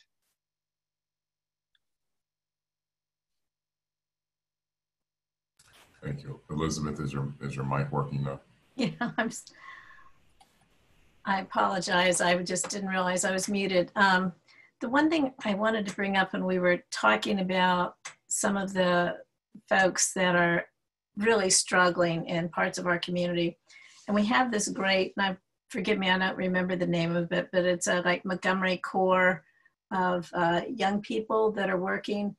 And I would love to find a way to expand it so that we could provide tutors to elementary school kids in these hard-hit communities. I feel like we're going to lose children if we, on the education side, they're going to fall so far behind. And we've talked about the problems with computers, and we talked about, having library time, but if you're, let's say you're a single parent, you're not going to be able to take advantage of that library time the way you'd really like to. And so I feel like we need to find a way to get some more resources into the homeschooling world where we're going to be for a while. It's funny, I was just writing an email about that. I saw your comment in the chat. COVID Core is kind of my baby, and we are, I want to put it out to this group. We had over 1,000 young people apply. We've been able to place a little over 100. We weren't expecting to place 1,000, believe me, but we are looking for placements, and they can be with within county government or with nonprofit organizations. Obviously, people need to be able and willing to supervise the young people, but if anyone in the advisory group has ideas about that, we would love to hear them. And if you know of organizations that we maybe haven't reached, we're paying for these young people. It's no cost to the organization. We like for them to be doing COVID related work, but that's not absolutely required. Just want to put that out there. And I saw the the tutoring and the computer literacy, and if our libraries are going to be open, I was just putting two and two together and seeing some opportunities there. So thank you. Can I just make a mention on that point? I think that's a great point to make. I know that a lot of parents are organizing learning pods and organizing their own tutors, and it's really a serious equity issue. I mean, in the Wingate neighborhood alone, I know that there was an effort to organize these pods, and over 125 families signed up to pay tutors. And we're really just like, we need to act on this and find out whether there's a way to kind of do this in an organized fashion where children who really need it can get some of this extra support. Thanks.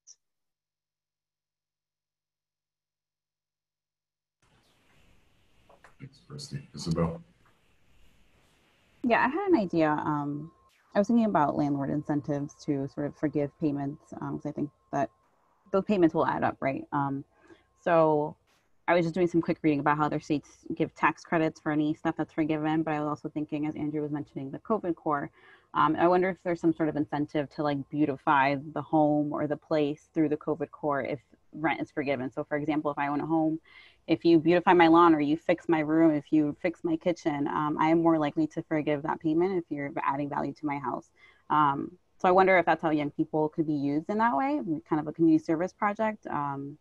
And they're going to be home, so they're going to be in their community, and they're kind of waiting to do stuff. They're anxious. They're tired of the online stuff. You know, putting them to work, some physical work might go a good way. So I don't know what the logistics of that would look like, but I think that could be half fun, but half also helping the financial situation.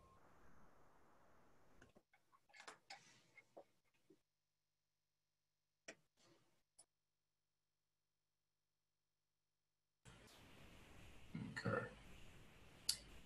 More comments. Fran, did you have something you wanted to add? Well, I mean, Isabel's point is a good one, except that it only goes so far. If you can't get mortgage forgiveness, then the long-term rent forgiveness doesn't, you still have a landlord on the hook. And many landlords or small landlords that can't afford to shoulder the costs without getting the rent. Beautiful house or not. Yeah, maybe it could be repairs too. I'm not sure. I mean, Isabel, it may be that people who are renting a room, that kind of thing could be worked out, perhaps. But unless the banks are willing to do some kind of, there's been a lot of talk about the mortgage payments just being added on the back end. If you miss a mortgage payment for August, you end up putting it on the back end of your mortgage, or the bank ends up putting it on the back end of your mortgage. That doesn't work so well with rent, but it might be something to look at for mortgage. Mm-hmm.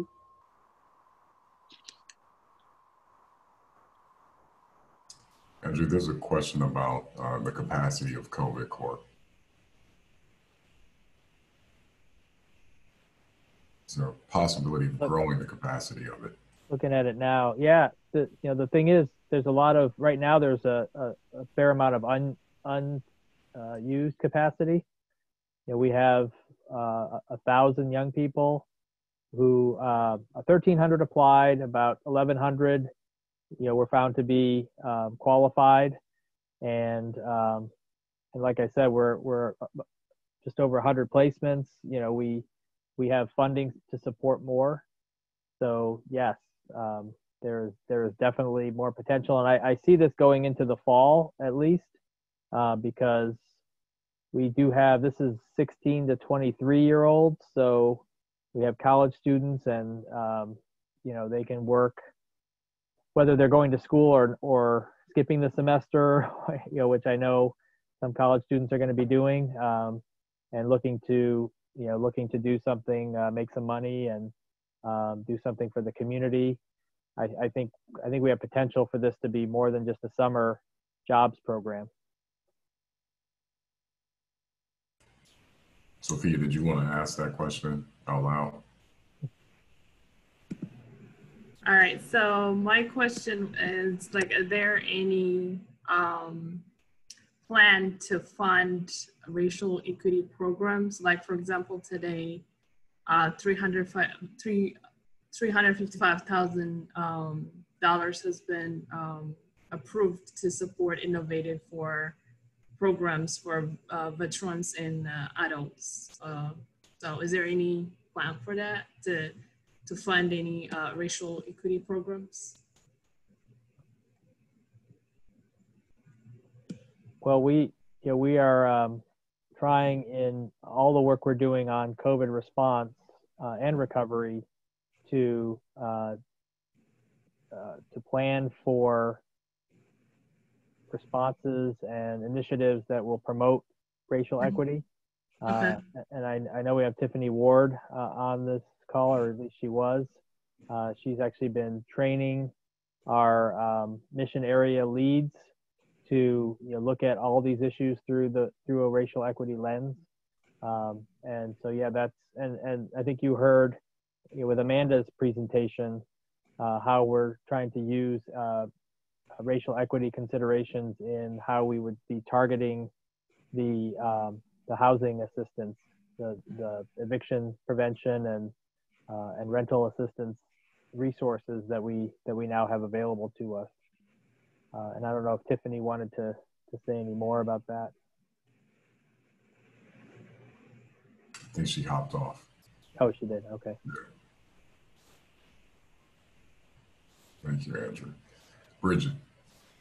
Yeah, I wanted to actually also ask Andrew a question. Speaking as a former nonprofit executive director, sometimes the biggest lift in implementing volunteerism is having the paid staff who can manage the volunteers. Yep. So does the COVID Corps include funding for the nonprofits to do the volunteer management? Or is there additional funding that could be put to help defray those expenses? That's a very good question. We do not have that in our program designs explicitly, but it's certainly something we could think about, because like I said, we have at this point we have resources available for that program. I don't believe we've heard that question from the nonprofits we've reached out to, and you could imagine some of these young people, especially the ones on the older end, with some training, they could certainly become, they could help manage volunteers, because COVID Corps members are paid. That's great. And I think, and yes, I forgot, of course, that they were paid, but I think the lift that's needed to get people trained on policies and procedures, a lot of our nonprofits, because of their contracts or the vulnerable populations they work with, need to have, fingerprinting and background check in order to be able to absorb those folks into their workforce. No matter how the placement is done, whether as a volunteer or a paid person. So I just urge you to think about, if there is additional funding that isn't being used for paying the Corps members, to think about if there's a way that could be moved over to help defray some of the expenses on the nonprofit side. Great, thank you. Mm-hmm. Your point is incredibly well taken, though, because I think the management ability to manage, thinking about all the other things going on during this crisis has been one of the big limiting factors for the expansion of the COVID Corps. So I certainly think it's something, as we really want to roll this program out and see real use, I think it's certainly something we could take a look at. Marco.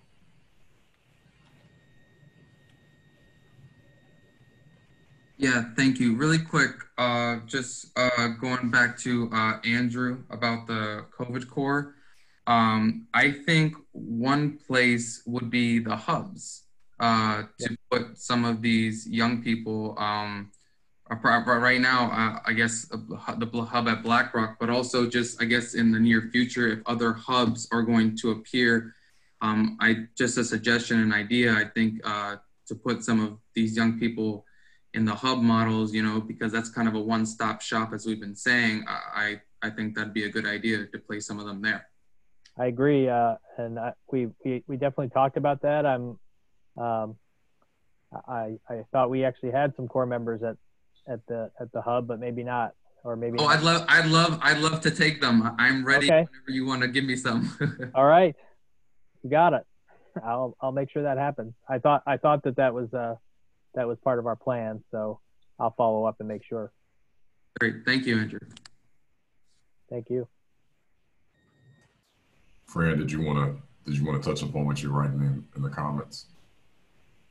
Talk to me, Greg? Yeah.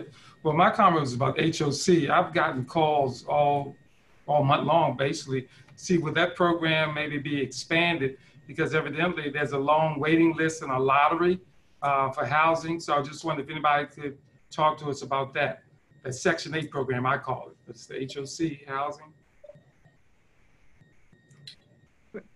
I know So that would, go ahead, Asim, go ahead. I know that under the federal, resources, there have been more resources for the Section 8 for the voucher program. But to answer your question, I'm not up to the speed in terms of how they're administering Section 8 at this point. They do manage at least 8,000 vouchers on an annual basis. Yes, like any other jurisdiction, there's a long wait in terms of getting a new voucher, and you have to go through the lottery system, and that's not something peculiar about Montgomery County. Coming from Fairfax, we had the same issue. A long list of wait list, people who want the voucher, but they're not enough vouchers to go around. Okay, thank you. Fran.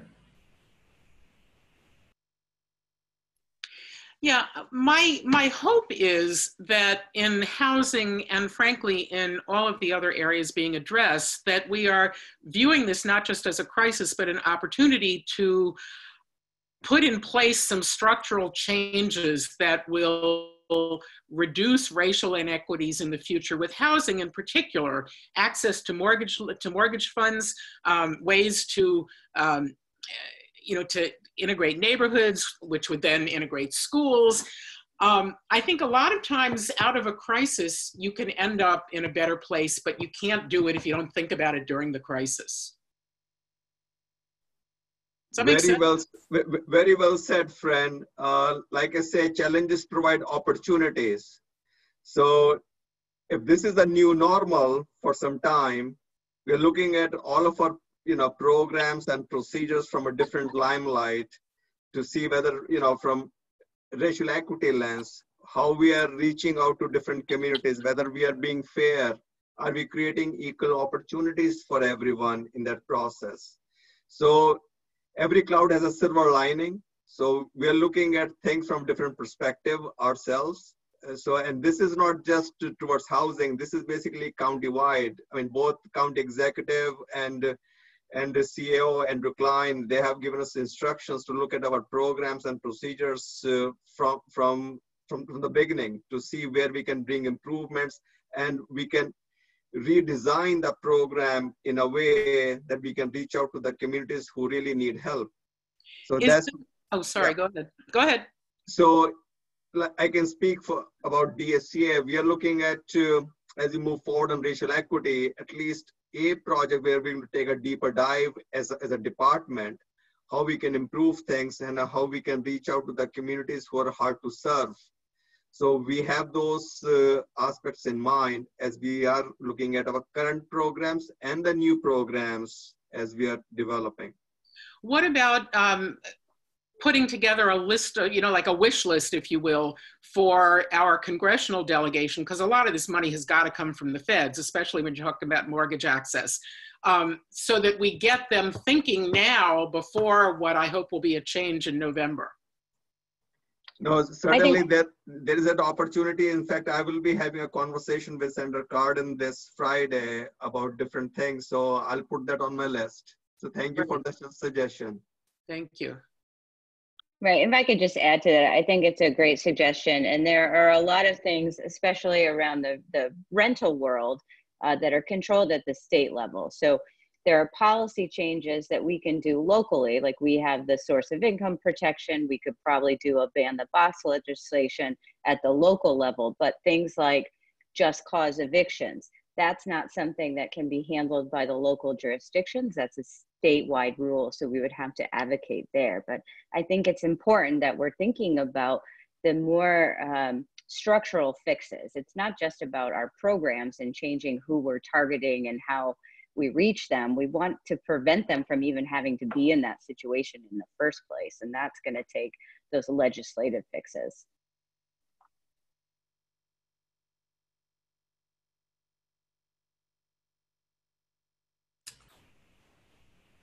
Thanks, man. As we bring this to the close in the chat, there's a comment or a question. Earlier in the presentation, someone talked about the percentages of communities who benefited from the funding.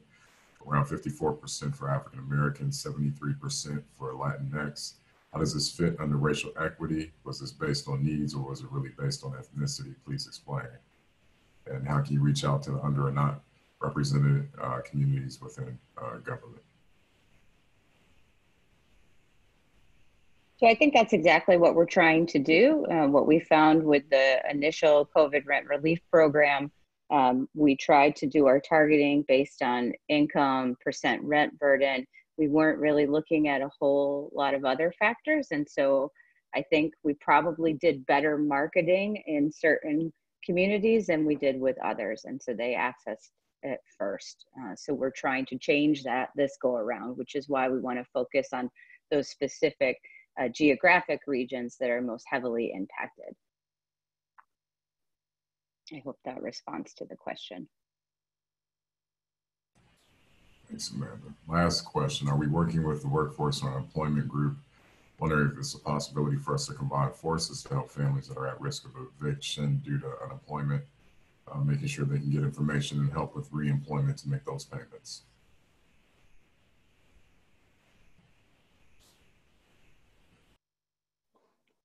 So I'll speak to this briefly. Obviously, we do have a workforce development group underneath our economic development, and we do, have cross-group germination to a degree. I do think that it's a very good idea to try and integrate our employment work with our, eviction prevention work. Obviously, because I will be very clear. One of the things the county executive has been most concerned about is, in any eviction prevention program, how do you ensure, or how do you try to ensure that you're not giving out money to prevent an eviction that's going to occur in another month when they can't make the next payment? And how do you try and get people into sustainable housing, not just keep them in their house for another month? Obviously, that's not what that's not our goal. We want to try and have more stable housing situations, obviously. And the one way to do that is to assist with the employment options of the people in the housing. So it's a really good suggestion and something I know. I don't want to. Amanda, you should definitely. Yeah. I know you all do this very much now already, but as our recovery work goes on, I think this could be another opportunity for us to sort of think innovatively about how the economic revitalization effort will tie into this.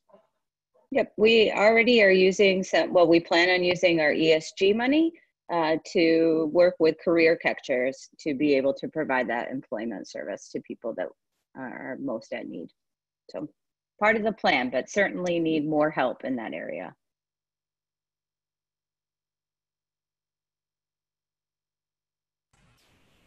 Okay, Fran, you have the last question.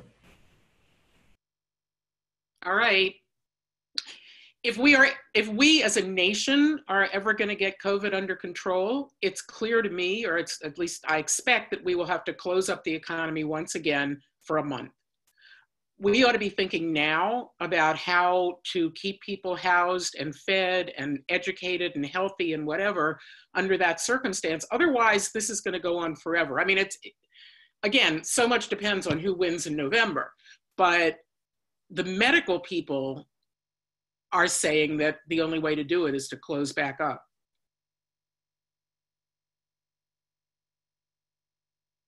Yeah, I will. I mean, I'm not asking you for an answer now. I'm suggesting that planning needs to be happening now in case. Yes. We've talked about as recently as 10 hours ago what may need to happen short term, medium, long term. I think we're certainly no one wants to close things down. Let me say that first off, but I do agree that one of our most influential ways of controlling the spread of disease is actually by limiting economic you know, opportunities. I mean, I don't know how to say it otherwise.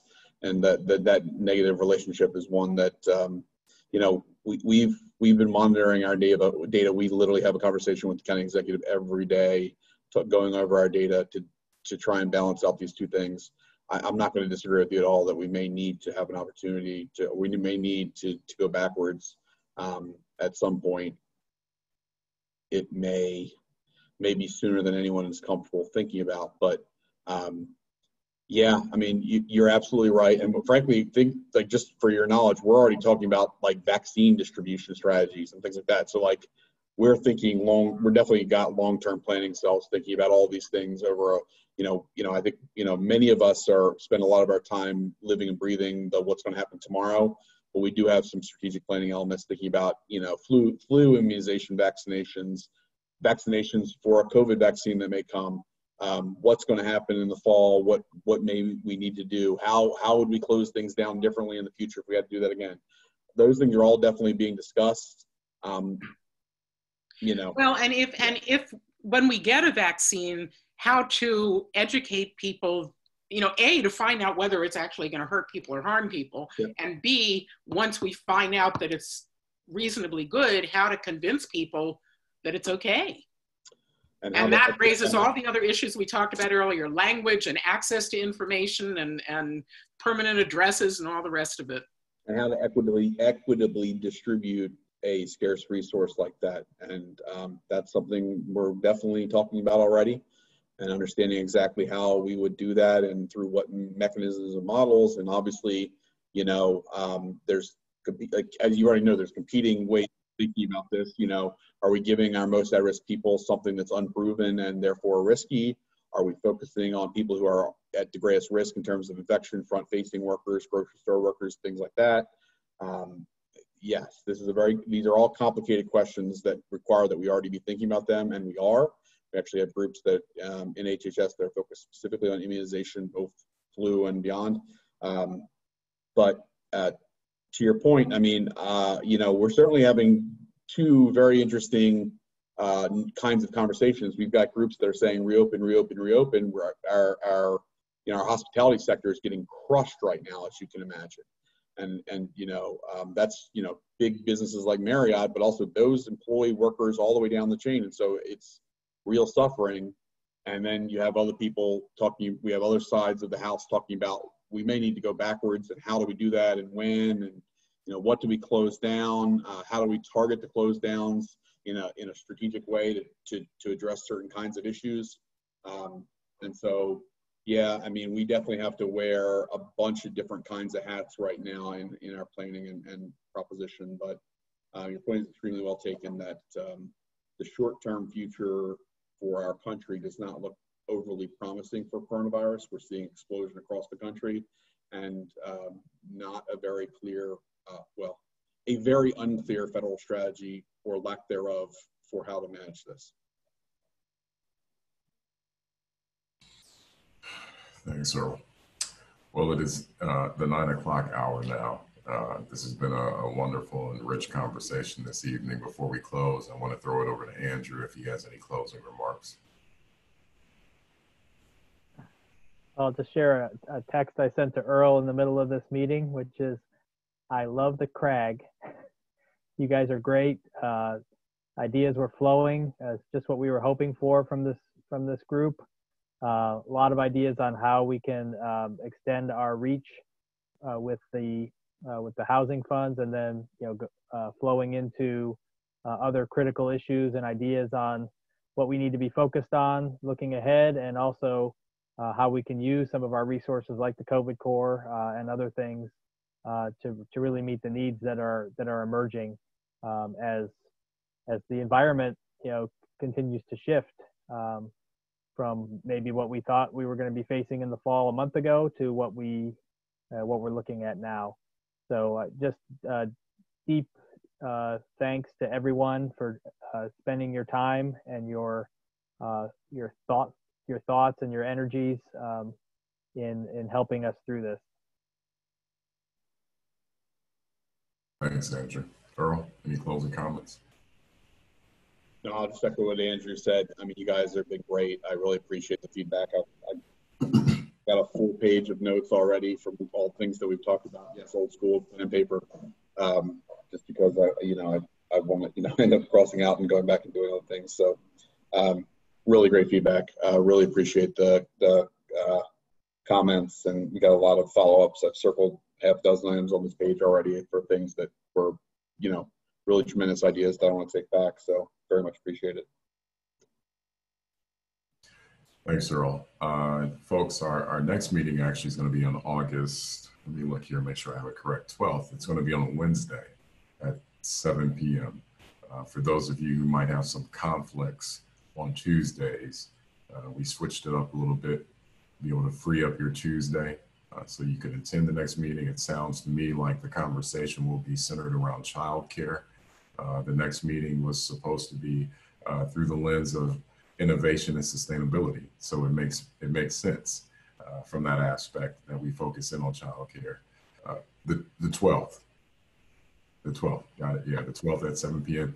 You will receive an email in advance, obviously with an agenda, as well as a recovery report and a link to the meeting here as well. I want to thank the CRAG team, obviously, Adriana, Earl, Tina, Ryan, Ben. This is a heavy lift. They're doing yeoman's work as in terms of carrying this out.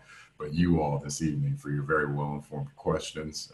There was a great conversation, a lot of good ideas to be taken away and really thought through as we go through this recovery process here right now with CRAG. So everyone, please stay safe, be well, social distance, wear a mask. We're going to continue to say that.